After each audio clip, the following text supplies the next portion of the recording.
यात्रा। भारत निर्वाचन आयोग ने भारत के विभिन्न 5 राज्यों सहित मध्य प्रदेश में चुनाव की अधिसूचना जारी कर दी है। मध्य प्रदेश में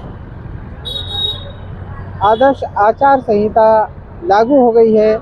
मध्य प्रदेश में 17 नवंबर को मतदान होना है। एक ही चरण में मतदान होगा। 3 दिसंबर को मतगणना का समय निश्चित किया गया है। इसी तारतम्य में हम आज मध्य प्रदेश के हरदा ज़िले में 2 विधानसभा हैं। जिला मुख्यालय पर हरदा और सामान्य सीट है। टिमरनी में जो विधानसभा सीट है यह अनुसूचित जनजाति के लिए आरक्षित है। ये सीट टिमरनी में जो निर्माण हुआ है ये 1962 में हुआ है। तब से लेकर वर्तमान तक कई यहाँ चुनाव हो चुके हैं। 11 विधानसभा चुनाव अभी तक हो चुके हैं, जिसमें धन्नालाल चौधरी, केपी बस्तरवार, श्यामलाल वाल्मीकि, उत्तम सिंह सोनकिया, मनोहर लाल राठौर और अभी 3 बार से यहाँ पर विधायक के तौर पर अपनी सेवाएं देते आ रहे हैं कुंवर संजय शाह। चुनाव को लेकर मतदाताओं की क्या सोच है, क्या अपेक्षाएं हैं, इन सभी बातों को आज जानने का प्रयास करेंगे। 6 डिजिटल चैनल के साथ में आज हम टिमरनी स्टेशन चौराहे से लाइव हैं। मिस्सा इंडिया मीडिया से रिलेटेड ये 6 चैनल में आपको एक साथ टिमरनी का आकलन, विवेचन हम हमारे चैनल्स के माध्यम से बताने जा रहे हैं। आज हम मध्य प्रदेश की विधानसभा क्रमांक 134 टिमरनी में खड़े हैं। टिमरनी विधानसभा का गठन 1962 में हुआ। सर्वप्रथम यह सीट अनुसूचित जाति के लिए आरक्षित रही। उस दौरान सर्वप्रथम धन्नालाल चौधरी यहाँ से विधायक चुने गए। उसके पश्चात केपी बस्तरवार, श्यामलाल वाल्मीकि, मनोहर लाल राठौर, उत्तम सिंह सोनकिया और विगत 15 वर्षों से कुंवर संजय शाह यहाँ के विधायक हैं। संजय शाह जो कि सर्वप्रथम चुनाव निर्दलीय जीते थे, उसके बाद 2 बार भाजपा की सीट से चुनाव जीतते आ रहे हैं। इस बार अभी कोई टिकट का वितरण टिमरनी विधानसभा में नहीं हो पाया है। आज हम जनता से टिमरनी विधानसभा के विकास के लिए उनकी राय जानने आए हैं। कैसा विधायक उन्हें चाहिए, किस प्रकार के यहाँ पे विकास अधूरे अभी रह गए हैं, उनके बारे में आम जनता से चर्चा करने आए हैं। तो टिमरनी विधानसभा 134 क्रमांक आज हम टिमरनी नगर में जनता के विचार जानेंगे। देखते रहिए आप अग्निचक्र लाइव न्यूज़। मैं ब्रजेश भिखारिया, महमूद अली चिश्ती और पूरी टीम के साथ धन्यवाद। जय श्री राम।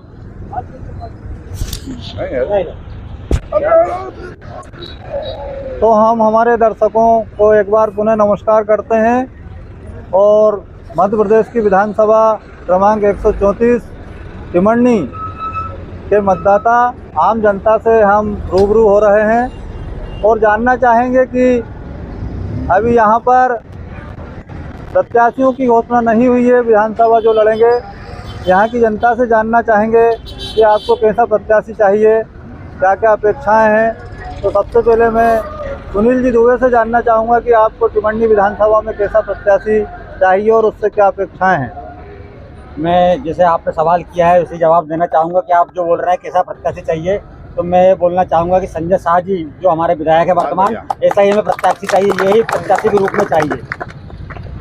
संजय शाह जी 15 वर्षों से यहाँ विधायक हैं, क्या क्या विकास कार्य अभी हुए हैं।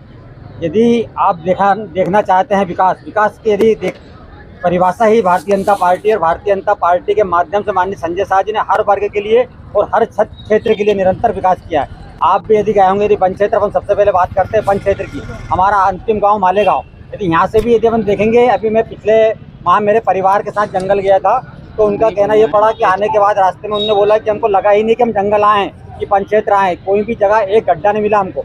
हाँ, ये मान सकते हैं कि कोई लगभग कोई अधूरी सड़क कहीं बची हो, सड़क जो नहीं बन पाई होगी, बाकी लगभग 90% से अधिक सड़कें पूरी बन चुकी हैं। और वन क्षेत्रों में शिक्षा को यदि देखा जाए, शिक्षा की बिल्डिंग यदि टिमरनी में बनी है, टिमरनी से पूर्व कायदा में बनी है, पंचग्राम चंद्रखाल में बनी है, उधर मालेगांव में वहाँ बनी है, कचनार में बनाई गई है। साथ ही रेडगांव में देखी जाए तो 37 करोड़ की लागत से आदिवासी कन्या परिसर बनाया गया है। और शिक्षा की यदि और बात करें तो सीएम राइज स्कूल माननीय विधायक जी के प्रयास से करताना में 37 करोड़ की लागत से, जो कि एक ग्राम पंचायत के अंतर्गत बनाया गया है। और यदि हम देखना चाहें, यदि आप पहले आप भी बन जाते थे, मैं भी बन जाता था, तो कोई भी हमारा वनवासी भाई बिना कुप्पी के नहीं चलता था। हर वनवासी भाई अपनी क्षमता के अनुसार यदि 5 लीटर की कुप्पी या 50 लीटर की कुप्पी लेके चलता था। पर ये मैं बड़े गर्व के साथ कह सकता हूँ, पिछले वर्ष 2018 में जब आचार संहिता लगने वाली थी, उसके पूर्व हमारे विधायक संजय शाह जी ने वहाँ पे राजा बरारी में विद्युत सब स्टेशन का शुभारंभ किया था। तो सभी लोगों को, वनवासी भाइयों को आज विद्युत से पूरी तरह से राहत मिली है। हर वनवासी को कुप्पी से मुक्ति दिलाई गई है। यह बहुत बड़ी उपलब्धि है। आज यदि लाइट क्या होती है, लाइट की परिभाषा क्या है, ये बताई गई है। साथ ही उस विद्युत सब स्टेशन में उन्हें उत्तार के लिए 50 लाख रुपए और स्वीकृत करे गए हैं। इसी के 132 kV का जो बनना है छोटलपुर क्षेत्र में, उसका भी भूमि पूजन हो चुका है। और यदि आप इससे अच्छी सड़कें देखना चाहते हो कि सड़कें क्या होती है, तो आप छोटलपुर में सुंदरम जो रेस्टोरेंट चल रहा है, विज्ञापन सुंदरम रेस्टोरेंट से खिड़की वाला की ओर जाना, तो आपको लगेगा कि आप बम्बई में जा रहे हैं कि नागपुर रोड पर चल रहे हैं। आपको बिल्कुल एहसास नहीं होगा कि टिमरनी विधानसभा में हो। ये हमारा विकास है। दुबे जी ने विकास के बारे में बहुत सारी बातें बता दी हैं। मैं किसान रोहित कासिव से जानना चाहूँगा कि किसानों के लिए आप क्या अपेक्षाएं रखते हैं, आने वाला विधायक आप कैसा चाहते हैं, उनसे क्या अपेक्षाएं हैं। देखिए, वर्तमान में जो आप पिछली सरकारों का काम देखें, अभी जैसे भारतीय जनता पार्टी पिछले 20 सालों से मध्य प्रदेश में शासन कर रही है।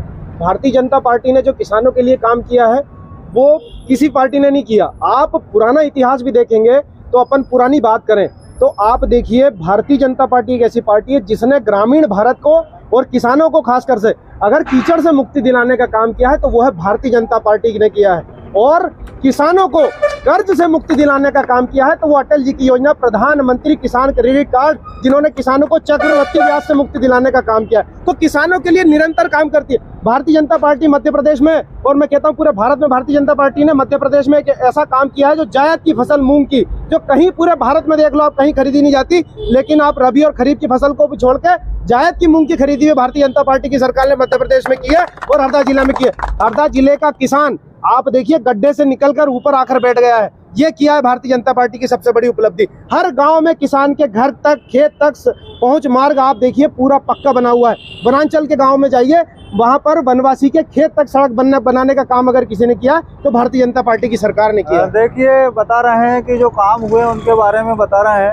हम जानना चाहेंगे, हमारी जनता जानना चाह रही है कि आगामी और क्या विकास चाहते हैं, क्या काम अधूरे हैं, क्या करवाना चाहते हैं आने वाले विधायक से। हम राहुल जी सोमवंशी से जानना चाहेंगे कि क्या क्या विकास और अब अधूरा है वो कृपया बताएं। देखिए, जैसा आपने सबसे पहले प्रश्न किया था कि हमारा विधायक का उम्मीदवार कौन होना चाहिए, प्रत्याशी कौन होना चाहिए, तो मैं आपसे एक घर आगे चल के बात करूंगा कि विधायक नहीं, हम तो आगामी हमारे विधायक साहब को मंत्री के रूप में देख रहे हैं, माननीय संजय शाह जी को। और निश्चित ही संजय शाह जी भाजपा के प्रत्याशी बनने हैं और विधानसभा चुनाव भी बड़े अंतर से जीतेंगे और इस बार मध्य प्रदेश में मंत्री के रूप में भी शामिल होंगे कैबिनेट में। और मंत्री बनने के साथ ही हमारे क्षेत्र में जो दो तीन हमारे क्षेत्र के लोग 2-3 असुविधा से जूझते हैं, जो हमारा बस स्टैंड जो बनते अभी छूट गया था थोड़ा सा, और खेल मैदान की एक हमारी जो सुविधा अटक गई है। निश्चित ही ये चुनाव निकलते के साथ में और मंत्री पद पर हमारे माननीय संजय शाह जी बैठने के साथ में ये सब काम पूरे होंगे। मैं यहाँ मौजूद दीपक जी पटवारी से जानना चाहूँगा यहाँ पे खेल मैदान के बारे में अभी सोमवंशी जी ने बताया, तो आपसे जानना चाहूँगा कि यहाँ पे खेल मैदान नहीं है और बरसों से यहाँ के नागरिक, यहाँ के खिलाड़ी खेल मैदान के लिए जूझ रहे हैं, तो आप कैसा विधायक चाहते हैं और आगामी क्या अपेक्षाएं हैं? विधायक तो संजय शाह जी से ही होना चाहिए, क्योंकि उन्होंने खेल मैदान के लिए भी हमारे प्रयासों को, टिमरनी के प्रयासों को बहुत लग के संभाला है और उसके लिए पूरा प्रयास किया है। परंतु अब वो क्योंकि अदालत में मामला चला गया है तो उसमें थोड़ा समय लगेगा, परंतु निश्चित रूप से हमको वो ग्राउंड 1-1.5 साल में मिल जाएगा। राधा स्वामी मैदान जो 347 के लिए आपने काफ़ी प्रयास किया, उसके बारे में कुछ कहना चाहेंगे? हाँ, वो इसके लिए बात कर रहा हूँ कि वो ज़मीन क्योंकि उनकी लीज अभी ख़त्म हुई है और रिन्यू नहीं हुई है और कोर्ट में वो उन्होंने आपत्ति ली है मामले पे, तो वो हाई कोर्ट में भी चल रहा है, तो थोड़ा समय लगेगा उसमें। अभी शासन अपना पक्ष रखेगा और उसके बाद में निश्चित रूप से चुनाव के साल 6 महीने में वो निपट जाएगा मामला। अब हम जानना चाहेंगे, यहाँ पे टिंचिंग ग्राउंड की भी समस्या आ रही है, तो अजय जी पटेल से जानना चाहेंगे कि यहाँ पर टिंचिंग ग्राउंड की अपेक्षा क्या आप रखते हैं आगामी जो विधायक बनेंगे उनसे? देखिए, विधायक तो संजय शाह ही बनेंगे, ये तय है। और भाजपा का हर जो कार्यकर्ता है जो ज़मीन से जुड़ा हुआ है, जो भावनाओं से जुड़ा है, जो काम को ढिंढोरा नहीं पीटने की बजाय काम में विश्वास रखता है, वो हर कार्यकर्ता ये चाहता है कि विधायक संजय शाह ही बने। जो समस्याएं भविष्य को लेकर के हैं, जो आगामी समय में दिख रही हमें, उन सब के बारे में काम किया जाएगा। जो असुविधा आज आपको हो रही है छोटी मोटी चीज़ों के विषय में, वो सारा समाधान आगामी समय में, आगामी जो हमारी सरकार बनेगी तो निश्चित ही उसको समय पर पूरा किया जाएगा। दूसरा ये कि कोई भी एक आमजन है, मैं ये नहीं कहता कि आप पूरे विधानसभा में घूमिए कोई विकास कार्य आपको दिखेगा। आप अपने गांव में, अपने बूथ पे, अपने नगर के पास आराम से देख सकते हैं कि विकास कार्य कितने हुए। मैं छोटे से गांव गाटरापुर से आता हूँ, बाजियार पंचायत में जो आता है, उसमें कुल वोटर की जो संख्या है वो 550, लेकिन उस गाँव में एक 8 करोड़ का पुल, 6.5 करोड़ का एक PWD से रोड और एक 4.5 करोड़ से प्रधानमंत्री रोड सड़क योजना से एक रोड, जो 2 रोड हमारे यहाँ स्वीकृत हमको मिले हैं। उसके बाद में एक तीसरा रोड जो बिच्छापुर से गाटरापुर जो स्वीकृत हो चुका, उसका काम लग गया। इसका मतलब ये है कि विकास हो रहा है। हाँ, ये जरूर है कि हमने विकास का ढिंढोरा नहीं पीटा, उसका प्रचार प्रसार हमने नहीं किया। ये तय है कि विकास तो हुआ है, उसका प्रचार हम ज़्यादा करते हैं। चलिए, बहुत बहुत धन्यवाद।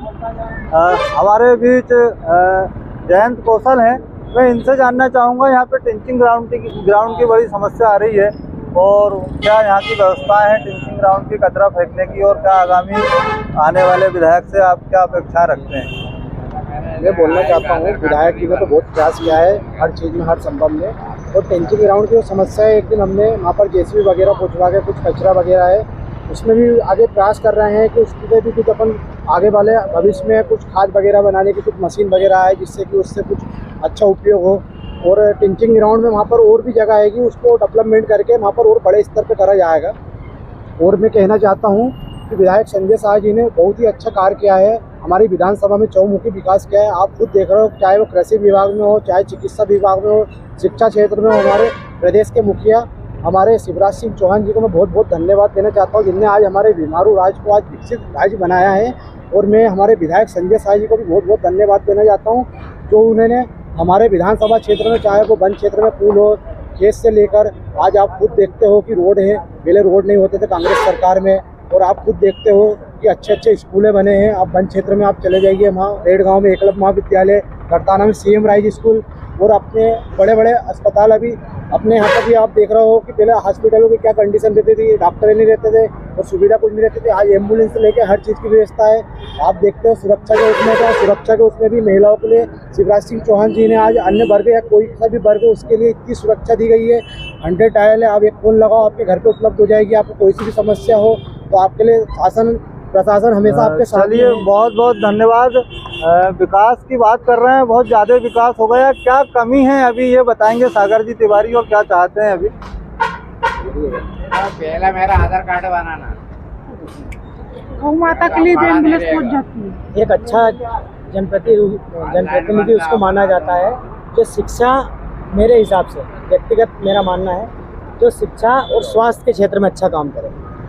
तो जहाँ तक मैंने देखा है, पूरी क्षेत्र की जनता देख रही है, शिक्षा और स्वास्थ्य के क्षेत्र में संजय शाह जी ने बहुत अच्छा काम पूरे क्षेत्र में किया है। दूसरा, आप पूछ रहे हैं कि कौन से काम छूट गए, तो अभी हमारे विधायक प्रतिनिधि सुनील दुबे जी ने बताया कि 100% हम रोड हम 95% रोडों तक पहुंच गए। हमने 95% रोडें बना दी हैं। कुछ 2-5% रोडें, ऐसा नहीं है कि वहाँ रोड नहीं है, रोड है, परंतु वो पुरानी रोडें थी, क्षतिग्रस्त हो गई हैं। उनको बनाना हमारी प्राथमिकता में है। जैसी सरकार बनेगी, हमारे संजय शाह जी विधायक होंगे, सबसे पहले वो काम। दूसरा, आप पिंचिंग ग्राउंड का बोल रहे हैं, पिंचिंग ग्राउंड के लिए भी बहुत सी ऐसी कंपनियों से बात चल रही है जो यहाँ शहर का कचरा है, उससे जैसे खाद वगैरह बनता है, तो हम उससे कचरे से खाद बनाए, ऐसी मशीनरी आए, उसके लिए भी विधायक जी प्रयासरत हैं। तीसरा, एक और छोटा सा मुद्दा है, तो जी इसके अलावा कोई मुद्दे नहीं है टिमंडी में, सभी मुद्दे संजय शाह जी ने अच्छा काम किया है। तीसरा मुद्दा ये है कि जो खेल मैदान वाला मुद्दा है, तो उस खेल मैदान के मुद्दे के एकमात्र, जब से यहाँ विधायक रहे हैं, जब यहाँ पे विरोध हुआ है, जितने भी विधायक रही है, एक भी विधायक ने साहस नहीं किया राधा स्वामी के खिलाफ जनता के साथ खड़े होकर उसको विरोध करने का। एकमात्र संजय शाह हमारे विधायक हैं जिन्होंने राधा स्वामी संस्था का विरोध किया, जनता के साथ आंदोलन करके। क्यों किया विरोध, क्यों किया उनका विरोध? क्योंकि ये जो लीज है, संस्था ने शहर के बीच में लीज की ज़मीन है, शासन इसकी लीज खत्म करे, इसके लिए शहरवासियों के साथ मिलकर आंदोलन किया था कि इसके यहाँ पे हमको लीज की ज़मीन मिले और वहाँ पे खेल ग्राउंड बन सके। चलिए, बहुत बहुत धन्यवाद। मैं मुकेश जी सांडिल से जानना चाहूँगा कि आप क्या अपेक्षा रखते हैं, क्या क्या काम अभी अधूरे हैं? बात सामने नहीं आ रही है, मैं बार बार यही पूछ रहा हूँ कि क्या आप चाहते हैं? अभी तक बहुत काम आप बता रहे हैं हो चुके हैं, पर और क्या क्या काम आप आगामी विधायक से अपेक्षा रखते हैं कि वो काम पूरे हों?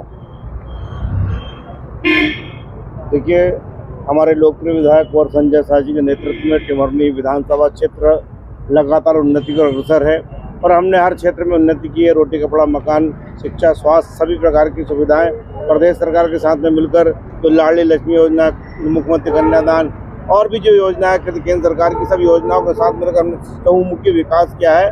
और मैं कहना चाहता हूँ कि धारा 370 को निपटाया, भारत को चमकाना है, प्रभु राम के मंदिर को मिलकर भव्य बनाना है। रोम रोम में राम रमे, धरती मेरी कुंदन है, कहीं पे गर्दे लक्ष्मी पाई और कहीं अभिनंदन है, तो देशद्रोही सब मिट जाएंगे। अब के चोट करारी है और हम सारे भगवाधारी है। भारत माता की जय। भारत माता की जय। बहुत बहुत धन्यवाद। यहाँ के विकास के बारे में अभी तक सभी लोगों ने बताया, काफ़ी विकास ऐसा हुआ है, कोई मुद्दा ऐसा नहीं लग रहा है। 2-3 मुद्दे वैसे विधानसभा के हैं, एक खेल मैदान का है टिमरनी के लिए, और यहाँ पे टिंचिंग ग्राउंड का है, और 2-3 मुद्दे जो रह गए हैं, शायद आम जनता और बताए क्या चाहते हैं। दुबे जी, आप ही बताइए, आपकी नज़र में। मैं तो ये बताना चाहता हूँ कि हमारे मुखिया माननीय प्रदेश में शिवराज सिंह जी चौहान जब 2018 में यहाँ पे आए थे टिमरनी में, उन्होंने संबल कार्ड योजना टिमरनी नगर से लागू करी थी, और कमलनाथ सरकार आई, उन्होंने संबल योजना बंद कर दी। संबल योजना नाम ही इतना बड़ा नाम है कि संबल जो समझता, जिस परिवार जानता, जिसके ऊपर बीतती है, और जो जिस पात्र परिवार को अपात्र कर दिया था, वो जानता है कि कमलनाथ सरकार ने कितना बड़ा पाप किया था। और हमारी स्थानीय स्तर पर बताना चाहता हूँ कि हमारी भारतीय जनता पार्टी सरकार में माननीय संजय शाह जी के निवेदन पर सिराली नगर परिषद को नगर परिषद बनाया गया था, और फिर कमलनाथ सरकार ने आके वापस उसको ग्राम पंचायत बना दिया था। फिर पुनः हमारी सरकार आई और आते ही सिराली को नगर परिषद बना दिया गया। इसी क्रम में छोटे से ग्राम हमारे रहट गाँव को भी नगर परिषद बनाया गया है, साथ ही वहाँ महाविद्यालय जैसी सुविधा दी गई है। जैसे सागर भाई ने बताया कि शिक्षा के लिए हमारे विधायक जी का रुझान, तो बिल्कुल 101% में सही कहना चाहता हूँ इस विषय में कि हमेशा शिक्षा के लिए माननीय विधायक जी का हर क्षेत्र में लगातार उनका प्रयास रहता है कि शिक्षा के लिए मैं क्या अच्छे से अच्छा कर सकूँ। आगे आप पूछ रहे थे क्या करना चाह रहे हैं, आगे क्या है, क्या योजना है, तो माननीय विधायक जी का कि आगे योजना है कि हमारे कुछ छात्रावासों की जो कमी है, तो हम टिमरनी नगर में और रहट गाँव में दोनों में छात्रावास 200 सीटर छात्रावास बनना है। हमारे मुख्यमंत्री जी ने माननीय बोल के चले गए हैं कि अस्पताल को हम 100 सीटर अस्पताल सर्व सुविधा तो बनवाएंगे, तो ये भी हमारी जो मांग थी, इस मांग को भी पूरा किया जाएगा। और मैं तो कांग्रेसियों के बारे में ये बोलना चाहता हूँ कि आज एक कन्या का पिता अपने घर शादी होती है तो 1000 रुपये थाली का खाना देता है, और वहाँ कांग्रेसी जाता है तो आखिर में जाके ये बोलता है भैया पानी बहुत दूर रखा था। मतलब इतनी अच्छी सुविधा में भी कभी निकालने का यदि कोई प्रयास करता है तो मात्र कांग्रेसी है। हर योजना का लाभ लेने के लिए सबसे पहले नंबर 1 लाइन में लगता है। अभी यहाँ पर नारी सम्मान का जो फॉर्म भरा रहे थे, इन नारी सम्मानियों की जो नारी सम्मान की फोटो लगी थी कांग्रेसी महिलाओं की, उन्होंने सबसे पहले हमारे इसमें लाडली बहना के फॉर्म भरे लाइन में लग के, और यहाँ फॉर्म भरा रही बोले लाडली इसके नारी सम्मान के फॉर्म भरो। तो नारी सम्मान के फॉर्म आनंद भाई की दुकान पर मैंने देखा था, एक दिन समोसे बेच रहे थे इसमें कि ऐसे ऐसे नारी सम्मान के फॉर्म भराते हैं। इसके पूर्व में भी इनने पिछले बार इसके फॉर्म यहाँ पे इन्होंने भरवाए थे, झूठे फॉर्म भराए थे कि हम आपका लोन माफ कर देंगे। ये मैं यहाँ इतने लोगों से पूछने चाहता हूँ, किसी का भी यदि एक लोगों का 2 लाख रुपए का यदि लोन माफ हुआ हो तो बताए। ये झूठ की दुकान लेके फिर आएंगे, ये बहरूपिये फिर आएंगे। मैं फिर बोलना चाहता हूँ, काका काका रहेगा, भतीजा भतीजा रहेगा। भारत माता की जय। किसानों के हितार्थ क्या आगामी आप चाहते हैं कि किसान कृषि प्रधान क्षेत्र है विधानसभा, क्या चाहते हैं कि कोई अच्छा काम यहाँ पे हो? ये अभी आपको जानकारी होगी कि अभी इथेनॉल की फैक्ट्री हमारे क्षेत्र विधानसभा क्षेत्र छिदगांव में खोली गई है। इथेनॉल के प्रयोग से एक तो हमारी वाहनों की सुविधा, पेट्रोल हमको सस्ता मिलेगा, साथ ही इसमें जो मक्का, गेहूँ और इसकी जो हमारी नरवाई वगैरह है ये किसानों से खरीदी जाएगी। मतलब किसानों के लिए ये बहुत बड़ी उपलब्धि है। साथ ही रोहित भाई ने बताया था कि मूंग का उत्पादन मात्र हरदा और होशंगाबाद जिलों में तीसरी फसल यदि किसी को मिल रही है। 60 दिन में लखपति बनने का यदि ऑफर है तो हर किसान सीने पर हाथ रख के बोल सकता है कि मैं 60 दिन में 5 जगह किसान भी लखपति बना है। तो ये भारतीय जनता पार्टी की सरकार में ही हमारे माननीय संजय शाह जी और कमल पटेल जी के नेतृत्व में ही हो पाया है। हरदा जिले को यदि एक चीज मिल पाई है तो मात्र हमारे ऐसे जनप्रतिनिधि की इच्छा शक्ति के कारण ये संभव हो पाया है। आज जो नहरों का पानी गांव-गांव तक पहुंच रहा है, और जो कुछ कमी थी कि हमारे यदि कुछ गांव अधूरे रह गए थे, पानी के लिए रह गए थे, गंजान मोरंड का भी भूमि पूजन हमारे मुखिया प्रदेश के शिवराज सिंह जी ने गंजान मोरंड का भी भूमि पूजन कर दिया है। धन्यवाद भाई साहब। और एक बात और मैं बोलना चाह रहा हूँ कि नल जल योजना हमारे माननीय विधायक जी के प्रयास से 160 गाँव में, करोड़ में मेरे को याद नहीं कितने करोड़ है और करोड़ों में कितने की सुनने, इतने करोड़ की योजनाएं स्वीकृत करा के लाए। हर गांव में हर घर नल जल की योजनाएं स्वीकृत हो चुकी हैं। मतलब एक गांव में घर घर पानी पहुंचाने के लिए माननीय विधायक जी के प्रयास से हर घर में नल पहुंचेगा। कि माननीय मोदी जी की जो योजना है उस घर को, उस सपने को साकार करने के लिए टिमंडी विधानसभा बिल्कुल अग्रसर काम कर रहा है। चलिए धन्यवाद भाई साहब। पवार साहब से जानना चाहूँगा, आप अपने कुछ विचार बताएं, कैसा विधायक चाहते हैं आगामी समय में आप? हमारे विधानसभा क्षेत्र के लिए पिछले 15 वर्षों से हम हमारे संजय शाह जी का सहयोग ले रहे हैं और सारे क्षेत्र में, विधानसभा क्षेत्र में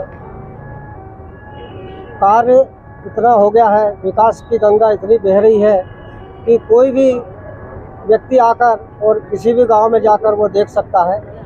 और हमारे मुख्यमंत्री जी के सहयोग से, माननीय शिवराज सिंह जी के सहयोग से हमारे विधायक जी बहुत काम कर रहे हैं। कुछ अपेक्षाएं हैं आगामी जो विधायक बनेंगे, उनसे कोई अपेक्षाएं रखते हैं आप?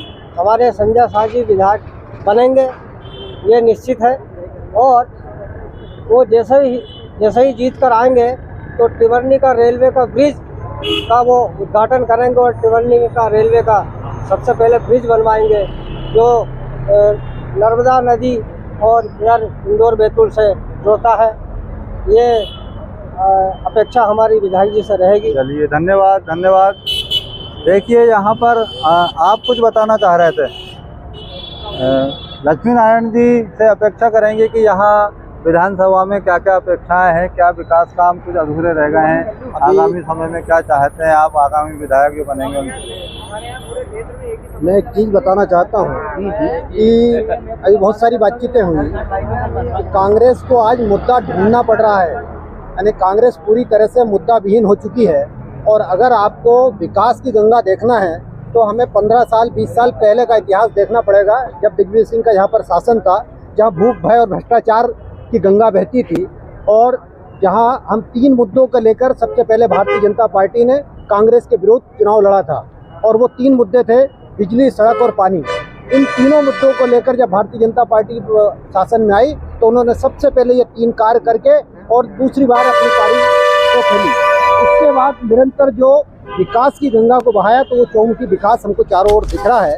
आज सारा मीडिया और सारी कांग्रेस सब मिलकर मुद्दे ढूंढ रहे हैं। अभी मैं यही बार बार देख रहा था कि हर प्रश्न पे एक चीज पूछा जा रहा था कि यहाँ के मुद्दे क्या हैं, आपको क्या चाहिए। तो आज मैं एक ही बात कहना चाहता हूं, कांग्रेस मुद्दा विहीन हो चुकी है। अगर मुद्दा होता तो इन 5 सालों में कोई एक आंदोलन करके बता देते और सरकार के सामने कोई प्रश्न चिन्ह खड़ा कर देते कि इस मुद्दे पर हम घेर रहे हैं। कोई मुद्दा नहीं है। संजय शाह रिकॉर्ड मतों के साथ जीत रहा है और भारतीय जनता पार्टी पूरे मध्य प्रदेश के अंदर प्रचंड बहुमत के साथ सरकार बनाएगी। चलिए, एक बात और कहना चाहता हूँ मैं। धन्यवाद भाई साहब। अब हम शैलेश जी तिवारी से जानना चाहेंगे, भाई साहब आप आगामी समय में कैसा विधायक चाहते हैं? भाजपा क्या संजय शाह जी बेस्ट विधायक हैं सबके लिए, न किसी का बुरा करा न किसी का न गलत करा, और शासन की जो योजनाएं हैं सबको मिली है, और जो लोग उसको नकार रहे हैं वो गलत लोग हैं, गलत बातें फैला रहे हैं। क्या है, संजय शाह से बेस्ट कोई उम्मीदवार नहीं है शहर में। बहुत बहुत धन्यवाद। जय श्री राम। देखिए मोहन, आप यहाँ क्या अपेक्षा रख रहे हैं आगामी विधायक से? मुख्यमंत्री तरफ से हमको भी काम मिला 2.5 लाख का, हमको भी कोई नगर पालिका दर्शकों को बताइए, दर्शकों को मेरे को दिक्कत नहीं पड़ी, सब पैसे आते रहे। धन्यवाद। संजय शाह के बारे में ही सब बता रहे हैं और जितना विकास हुआ है उसके बारे में बता रहे हैं। और हम दुबे जी से और जानना चाहेंगे, दुबे जी यहाँ का जो बस स्टैंड है, यहाँ की जनता यहाँ चौराहे पे आकर बैठती है और ट्रैफिक भी बहुत ज़्यादा यहाँ पे रहता है, तो यहाँ पे अपने बस स्टैंड कब तक बन पाएगा? क्या अपेक्षाएं हैं आपकी? क्या आगामी विधायक से आप जल्द से जल्द यहाँ के बस स्टैंड पूर्ण कराने के लिए प्रयास होगा? क्या है अपेक्षाएं? ये बात सही है कि बस स्टैंड बनने में विलम्ब हुआ है। बस स्टैंड की जगह भी हमारे मुखिया शिवराज सिंह जी ने 1 रुपये में हमें उपलब्ध कराई थी नगर परिषद को, पर क्या हुआ इसमें तकनीकी ये रोड NH में आ रहा है, तो फिर तकनीकी NOC नहीं मिल पाने के कारण हमको NOC के कारण पीछे रेलवे लाइन होने से और इस कारण से हमको NOC नहीं मिल पाने से थोड़ा समय लग रहा है। और रही बात ट्रैफिक की, जो ट्रैफिक तो लगभग इंदौर रोड का काफ़ी कम हो चुका है, फिर भी हम ये प्रयास करेंगे कि जैसे ही इसकी NOC हमको मिलती है हम नगर परिषद के माध्यम से शीघ्र पूरा सुविधापूर्ण बस स्टैंड बनवाएं। धन्यवाद जी, धन्यवाद सभी को। और हमारे दर्शक भी आप हमसे जुड़े रहें आगामी समय में, और हम आपको ग्रामीण क्षेत्र में लेकर जाएंगे, वहां जनता से रूबरू कराएंगे, पूरी विधानसभा के मतदाताओं से आपको रूबरू कराएंगे। धन्यवाद।